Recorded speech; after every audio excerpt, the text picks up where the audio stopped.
लानानै नोंसोरो न' बड'लेण्ड न' रेस्ट होनग्रा सोरमोन डिभाइड आसाम 50-50 होनग्रा सोरमोन दिनैनि बे गोदान भिडिअ'आवहाय नोंथांमोनखौ आरोबाव खनसे फिन बरायफिननानै लाफिननाय जाबाय एक्चुअली दिनैहाय आं भिडिअ खालामनायनि जाहोना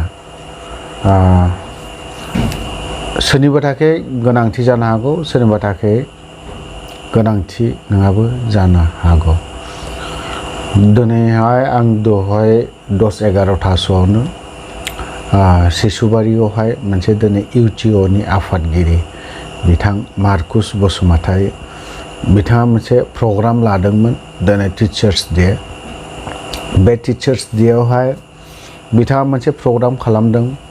दिनै उन्दै गथ'फोर आरो आवगोलनो जिहेतु सिसुबारियावहाय स्कुल दङमोन बिनि टिचार्सखौ लानानै बिथाङा मोनसे प्रग्राम खालामनाय जादोंमोन बावहाय 10-11टासोआव आंबो थांनाय जादों जों लोगोसे गोबां मानसिफोरबो दं गामिनि रायजो राजाफोर बेजों लोगोसे आरो मुगानि थान्दै निउस चेनेल बिथाङाबो फैदों मेंना फैनानै आं दान्दिसे उन्दुबाय दासो सिखारदों मेंनानै ओमफ्राय 5टासोआवसो न'आव मोनफैदों दे थ' जिखियानो जादोला बावहाय हाबहैनानै मोनसे हालादखौ नुदों आं जिहेतु दैबान आंनि भिडिअ स्क्रिनाव फिसा होनानै होगासिनो दङ बिथांमोननि जि हालाद दाखालि जिहेतु आं मोनसे आदिबासि खुदियाफोरखौ लानानै बा खाथियाव जि न'खरखौ लानानै आं भिडिअ खोन्थादोंमोन बे न'आ दिनैनि दिनाव गैया जानानै दङ लोगोसे बै आदिबासि गथ'नि न'खरनि गय बागान बेबो मोनसेबो गैला नै दिनैसिम बे साननै सानथामाव जे जुब अखा हादों गामियावहाय अखा हानायखौथ' आरो माथो होनना बुंनाय गावबा गाव बोथोर हाखागोन फैगोन नाथाय बावहाय जोंनि जाखिनि दैदेनगिरि बिथांमोन जों इउटिउबावल' नङा गोबां समावनो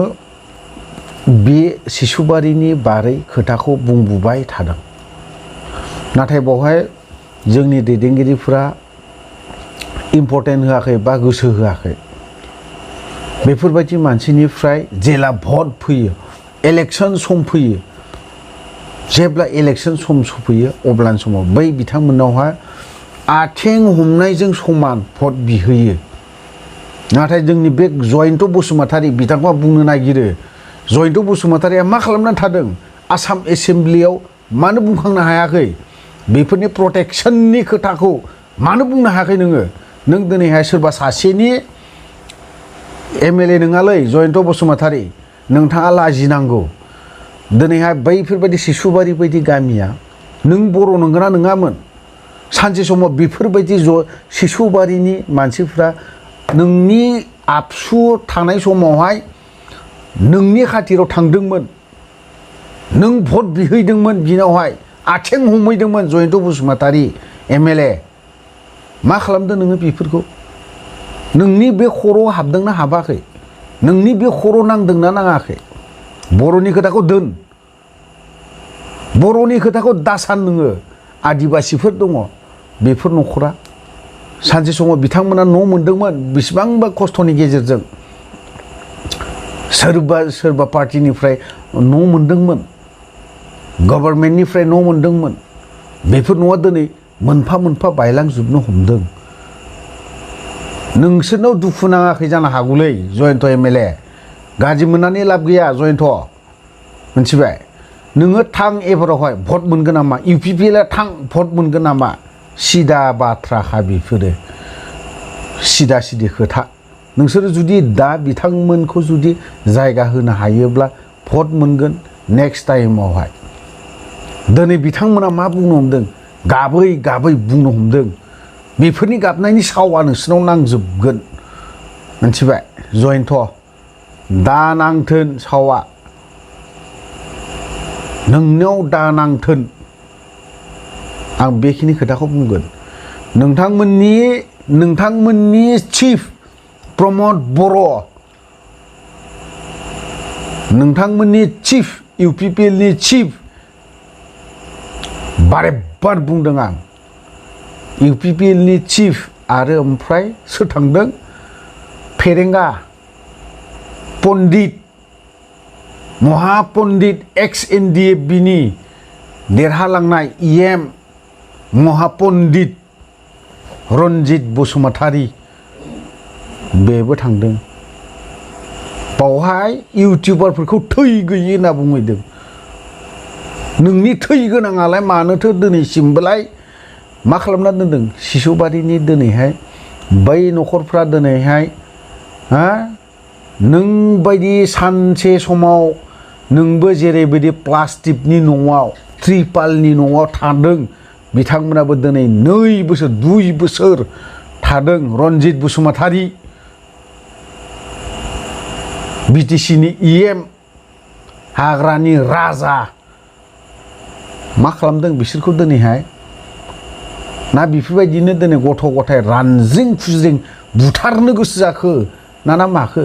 नोंनि बिखायाव एसेबो नाङाखै आरो नैबे नालेंखराव एसेबो नोंनाव हाबहैयाखै रन्जित बसुमतारी लाब गैया गाज्रि मोननानै लाब गैया अफ्रिखौ सिदा सिदि बाथ्रा आरो 14 सेप्टेम्बर सफैगासिनो दं बेनि खोथा बाथ्रा बुङाखै आं दिनैसिमबो नोंसोरनि UPPL सरकारा मा खालामदों प्रमद बर'आ खनसे थांदों बाय खर' माबा लामा मा होननानै बुङो प्रटेक्सन ना मा हैदोंनो खर'आव दिनैनि दिनाव प्रमद बर'आ फैनो नायफै ओइ प्रमद बर' BTC नि चिफ नों फैना नायफै सिसुबारिनि अबस्था हालादखौ सिसुबारिनि रायजोफ्रा दिनै हादान माबायाव प्लास्टिकनि न' उन्दुनानै दङ बेखौ दा नाय नोंसोरनि दैदेनगिरिफ्रा UPPL नि दैदेनगिरिफ्रा जायफ्रा प्लास्टिकनि न' उन्दुदों बेखौ दा नाय नोंथांमोना माखौ नायनांगौ बै बे दै खुरखा बुनाय जेरैबायदि आदिबासि दं बर' दं मोननैल' ट्राइब बि मोननै ट्राइबआ मा अबस्था गोग्लैनानै दं দুইটা জাতিটো আজিৰ দিনত কি হৈ আছে শিশুবাৰীত কি হৈ আছে অসমৰ হিমন্ত বিশ্ব শৰ্মা মুখ্যমন্ত্ৰী আপুনিতো বিৰাট ডাঙৰ বিশাল কথা কয় ট্ৰাইবেলৰ কথা কয় আপুনি আহি পেলাই চাই লওক প্ৰমোদ বড়োক বাদ দে প্ৰমোদ বড়োই আজিৰ দিনত কি কয় এইটো BTCত চলাব নোৱাৰে একো চলাব নোৱাৰে আপুনি আহি পেলাই চাই লওক হিমন্ত বিশ্ব শৰ্মা আপুনিতো বিৰাট ডাঙৰ কথা কয় ট্ৰাইবেলৰ বিষয়ে শিশুবাৰীত কি অৱস্থা হৈ আছে বানপানীত দেখোন মৰিব মানে জুনি বানপানী ৰিলিফত বহি আছে এখেতসকলে কি হৈ আছে প্লাষ্টিকত আপুনি শুই চাক এক ৰাতি নালাগে 1 ঘণ্টা থাকি ফালে যাক তাৰপিছত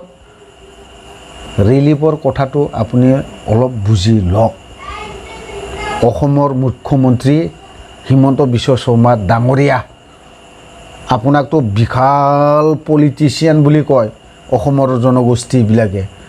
কোন কিমান ট্ৰাইবেল জনগোষ্ঠীবিলাকে বিশাল আপোনাক বহুত ডাঙৰ কথা কয় আপুনিতো আপোনাক মানে ভগৱান নিচিনা মানে অসমত বৰ্তমান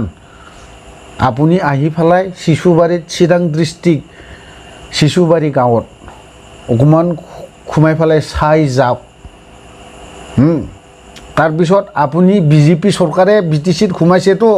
আপোনাৰ কি কয় মেম্বাৰ চেয়াৰমেন কি আছে ইহঁতক পঠাই দিয়ক আপোনালোকৰ যিমানখিনি বিজেপি চৰকাৰৰ কি কয় এইটো বিজেপিৰ লিডাৰ নেতাবিলাকে আছে ডাঙৰ কথা কয় এখেতসকলে ইহঁতে একো নুবুজে আৰু ইহঁতে নাযায়ও কেতিয়াও নাযায় ইয়াৰ কাৰণে আপুনি হিমন্ত বিশ্ব শৰ্মা আপোনাক অনুৰোধ কৰিছোঁ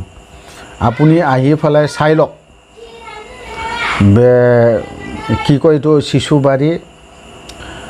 আমাৰ বড়ো জনগোষ্ঠী আদিবাসী জনগোষ্ঠী এখেতসকলে কিমান কষ্টত আছে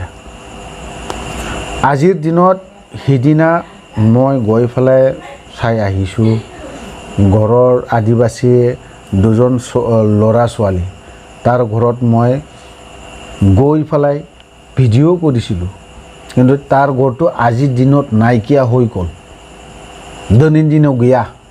बै न'खरा नोंथांमोना थांनानै नाय মই স্ক্ৰিনত দি আছোঁ বেয়া পাই পেলাই লাভ নাই আপুনি হিমন্ত বিশ্ব শৰ্মাই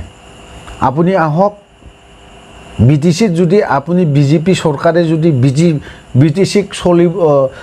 শাসন কৰিব যদি ইচ্ছা আছে আপুনি বিটিচিত সোমাই পেলাই চাওক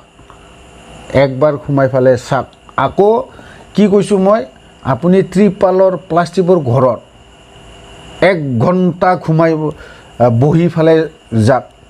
তাৰ টেষ্টটো লৈ লওক তাৰপিছত আপুনি বিশাল বিশাল ডাঙৰ ডাঙৰ কথাটো কবি চিধা চিধি কথা এইটো বেয়া পাই পেলাই লাভ নাই আৰু আমাৰ ট্ৰাইবেল জনগোষ্ঠীক যোনটো লাইনত কি লাইনত লৈ যাব খুজি আছে আপুনি ইটো লৈ যাওক তাৰপিছতহে আপুনি ইয়াতে ভোটটো খুজক আহি পেলাই ঘৰে ঘৰে পাউটো ধৰিব ভৰি ধৰিব ভোটটো পাই যাব বিজেপি চৰকাৰে ইয়াতে এনে হ'লেও বিটিচিত বিপিএফ আৰু ইউপিপিএল ইটো চলাব নোৱাৰে ইয়াৰ কাৰণত আপোনাক আহিবলৈ কৈ আছোঁ শিশুবাৰত একবাৰ সোমাই যাওক আৰু আমাৰ বিটিচিত যিমানখিনি কি কয় ৰিলিফত বহি আছে ইহঁতে কেনেকুৱা ভাত খাইছে ক'ৰ পৰা কেনেকুৱা কি কৰিছে ইয়াৰ খবৰটো লৈ লওক দূৰৰ ফালে আপুনি আহি পেলাই বা হেলিকপ্টাৰ বা কিবাৰ লগত আহিব আৰামত এইবিলাক লাভ নাই বাদ দে এইবিলাক বাদ দে আপুনি আহক কেতিয়াবা ভাত খাই যাওক বাस এইটোৱে आं दिनै माखासे बाथ्राखौनो एसामिसजों बुंनाय जादों दिनैहाय बुंनायनिबो जाहोन दं सिसुबारिनि जिहेतु बाथ्रा बेखिनि बाथ्राखौ दुखुबो मोनदों गोसोआवहाय दिनै जोंफोरलाय मा जों दिनै पाब्लिकआ आंहा न' दं आंनि न'आ डेभेलप जानांगौ आंनि न'खरा गोबां खोथा माने गोबां माबा जानांगौ बे नङा बेफोरखौ जायफ्रा सानदों जायफ्रा जुदि सिन्था खालामदों बेफोरखौ दोनथ' नों बै बे सिसुबारिनि खोथाखौ सान जोंनि प्रमद बर'आबोथ' मालाबाबो सानखाया इएम रन्जित बसुमतारी बिबो सानखाया जयन्त एमएलए नि खोथाखौ बाद दोन मालाबाबो देरहाया बे जयन्त एमएलए आ अफ्रिनाव फन खालाम जयन्त बसुमतारी आरो नों नांगौब्ला नोंनि न' थांगोन आं रायलायहैगोन बिनि सोमोन्दै नोंथाङा दिनै नोंनि समस्ति गोग्लैयो बियो नोंनि समस्तियाव दिनैहाय नों नायनो हाया बेफोरबायदिनि खोथाखौ दिनैहाय प्रटेक्शननि खोथा जेरैबायदि औवानि बा माबा मोनसेनि बेफोरखौथ' साननो हायोना नोंसोरखौ लुबैयाखै बिथांमोना नोंसोरनिफ्राय दिनैहाय बा माबा मोनसे बस्थायाव हा सोनानै माबा बेखौ लुबैयाखै बिथांमोना लुबैदों मा औवानि माबा मोनसे खालामनानै दिनै बिथांमोनाव औवायानो गैला नोंथाङाल' अमा बेदर नायै बेदरै जाबा जायाथ' जयन्त बसुमतारी नों बेफोरखौ सिन्था खालामनानै लाब गैयाथ' नायै बेदरै बा माबायै आरामाव जानांगौ आंनि 5 बोसोरा आराम थांनांगौ बे नङाथ' बेखौ सानदोंबा गोरोन्थि बै गैयिनि साव होनाया नाङो दे बेफोरखौ सिन्था खालाम अभिशापखौ दाला बै बे बिनानै जानाय बेसेराफोरनि न'खरनि गरिब गुन्द्रानि न'खर बेफोरनि सावखौ दाला जानो हागौ नोंबो सानसे समाव बे अबस्थानिफ्राय फैनाय नोंनि खाथियाव दंग' गैया दैमा गैया ओंखायनो नोङो दिनैहाय बेफोरनि खोथाखौ जेबो सानफेरा सानदोंबालाय मा जेबो मावनो हायाखै नों माबा मोनसे हरना बिफोरनि प्रटेक्शननि बारै जेबो हरफिननाय गैया दहाय फुङाव आं दिनै थांदों 10टासोआवनो थांना नायहैदों दुखु मोनदों आं जेबो होनो हाया उफ्रिया इउटिउबाव बुंनोल' हायो आरो मुगानि थान्दै निउस चेनेलावबो नाय नोंसोरो बिराद गिदिर गिदिर नोंसोरनि फर्चुनार गारि गाखोनाय इन'भा गाखोनाय दोन बा दोन लाब गैया प्रमद बर'आबो फर्चुनारनो इन'भानो माबा माबि गाखोनाय दोन बा दोन नोंसोर हारिनि खोथा सानग्रा हारिनि बारै खोथा बुंग्रा हारिखौ बर' जातिखौ लानानै नोंसोरो नो बड'लेण्ड नो रेस्ट होनग्रा सोरमोन डिभाइड आसाम 50-50 होनग्रा सोरमोन हो नोंसोर दिनैहाय बेफोर खोथाखौ दोनथ'बाव बर' जातिखौ लानानै बर' हारिखौ लानानै दिनै समायखिरा लादोंना लायाखैमोन नोंसोरो जेब्ला वोट टेकिं लायो सरकाराव जेब्ला जिरायो नोंसोरो दिनै बर' हारिनि बै गैयैनि जिखिनि मावनांगौ बेफोरखौ जों मावगोन बेफोरबायदि खोथा बुंदोंना बुङाखै समायखिरा लादोंना लायाखै बै समाव समायखिरा लानाय बेफोरखौ गोसोखां नोंथांमोना बांद्राय बेफोरबायदि खालामनाया मालाबा बिराद गाज्रि रोखोमै जेनगोन दै आरो नैबे एमपि इलेक्शनाव नोंसोर थैनोबो देरहाया आं बेखौ बुङो बिपिएफआबो देरहाया इउपिपिएलआबो देरहाया बेवहाय मोननै संगठनाबो देरहाया दुरबल गावजों गावनो नारा नाथा बिपिएफआबोथ' माथो देरहानो बिराद फुटानिमोन बिपिएफआबो बै समाव जेला पावाराव थायो इउपिपिएलआबोथ' नै दा पावाराव फैनाय लगे लगेनो जाय मानसिया इउपिपिएलआव हाबा बे मानसियानो खामानि मोना थोस बिदि जायो मानसिया पलिटिशियान जायोब्ला बिदि जायो नामा हो पलिटिशियान जायोब्ला बिदि जायो नामा थ' लोगोफोर गोबां खोथा बुंबाय बावहाय जुदि माबा मोनसे गाज्रि खोथा लेंगुवेज गाज्रि सोदोब जुदि इउज खालामदोंबा गासैबो बर' रायजो राजानाव आं क्षमा बियो थ' लोगोफोर भिडिअखौ आं बावहायनो दोनथ'नो सानबाय गोजोन्थों जय बर' हारिनि